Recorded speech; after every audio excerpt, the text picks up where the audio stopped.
Now that brings up the topic of Francis opening up the ministries of acolyte and lector. Now, as a traditional Catholic, I believe this is dangerous and wrong. Why? Because in the history of the church, if you read St. Thomas Aquinas on the Sacrament of Holy Orders, there are 7 orders. 7 orders. Okay, so on the far left is tonsure. This is when a man enters into the clerical life, and after that, he's a porter. A porter is a guy who holds the keys to the church. He is essentially the sacristan. He is the security. That's what he does. He doesn't have any special vestments. You can see him on the bottom step. And as you move up the steps, you see the 7 orders. The next one is lector. That one right there, he's holding a book. He is to read lessons, namely in the divine office. He can also read to the people as a catechist. The next one up is the exorcist. This is not a major exorcist like a priest. This is a minor exorcist, and he has in his hand the book of exorcism. The next level is acolyte. The acolyte serves in Mass. He can prepare the water and wine, incense, etc. That's why you see him holding cruets and incense, the thurible right there. Then we get to subdeacon, deacon, and priest. Beginning at subdeacon in holy orders, the person receiving it had to make a promise of celibacy. You could technically be a married porter, lector, exorcist, or acolyte. All of these are steps to the priesthood. But once you get to subdeacon, you begin to pray the divine office, the breviary, and you can chant the epistle at Mass. If you attend traditional Latin Mass, you'll see that the subdeacon is the one who chants the epistle. Next is the deacon. He chants the gospel. And then the highest is the priest on the far right. He celebrates the holy sacrifice of the Mass. He can also hear confessions and give extreme unction. What happened at Vatican II? Well, Paul VI got rid of this stair step that you see on the screen. He got rid of subdeacon. It's gone. He also got rid of exorcist and porter. And he left behind lector and acolyte. Those were reduced to not orders, but to ministries. So you had the ministry of lector and the ministry of acolyte, and a bishop would institute them in those ministries, and they were reserved generally for seminarians as they went through seminary. What did Francis do in the last week? He said women can now be instituted as lectors and acolytes.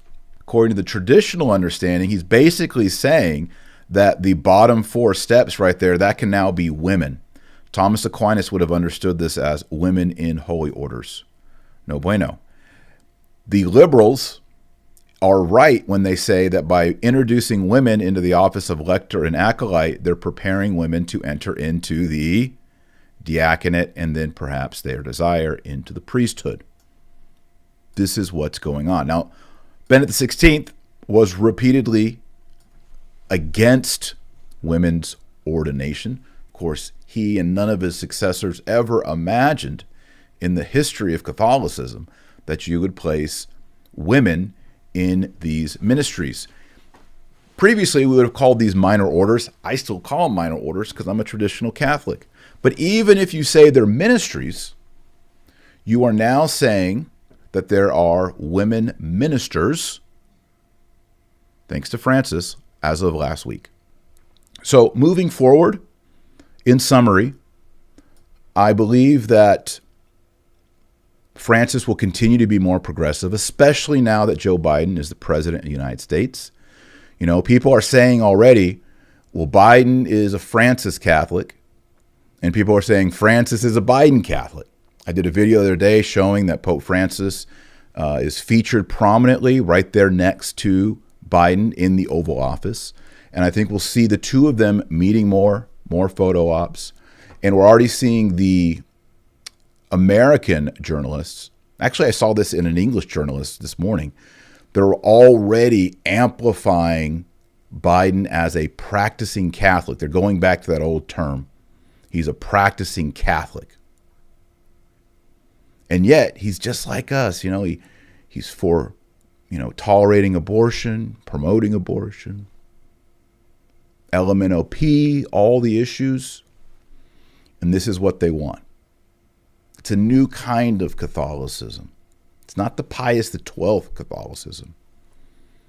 It is, if you go and read the permanent instruction of the Alta Vendita, which is in the appendix of the book Infiltration, it is the plan to basically have a pope who is a chaplain of the globalist elite. He opens prayers for them. He meets them. He smiles and takes a picture. They come to Rome. They attend a mass. They get a picture.